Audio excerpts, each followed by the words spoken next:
What's going on, everybody? I'm gonna keep this nice, short, simple, and sweet. My name is Sotal. I'm actually gonna be going over some information, very important information that I'm sure everybody would find very valuable, but not everybody is going to take action on. Now, I'm not going to be showing my face because I respect my privacy and I have the right to privacy, which I'm sure many of you who are watching this video can agree with and respect.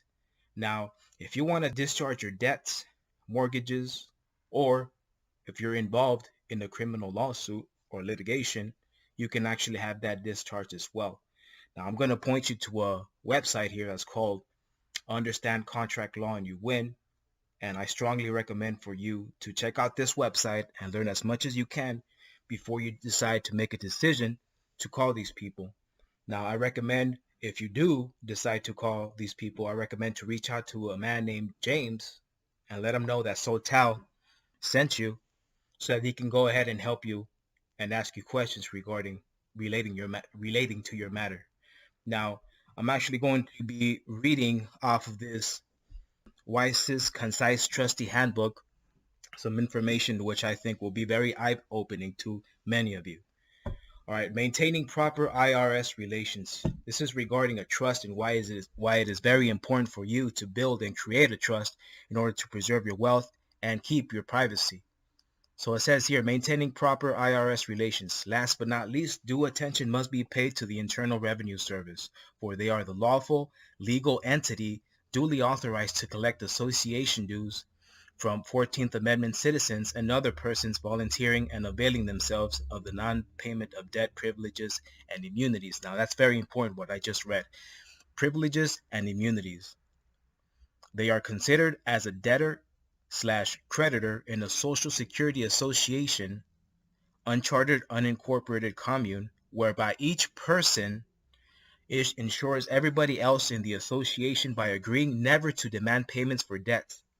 It is under this volunteer arrangement that these persons become primarily a U.S. citizen, secondarily a state citizen, subject to one of the 14th Amendment, while the literal 10th Amendment rights are forfeited. Now, this is also very important here. Persons under this system have only relative rights to life, liberty, and property, as they are converted into privileges and immunities and civil rights. Are you catching this? As debtors, they have no absolute literal property ownership, for it has thus been converted to mere privileges of possession. So plainly put, IRS taxes serve the function of dues for the privileges and immunities associated with participating in the Federal Unincorporated Interstate Banking Association for the non-payment of debts. What's more, the collection of income taxes is crucial to maintaining order within the association, more so than for any proposed funding of the association. But that has no bearing on a properly created and administered express trust.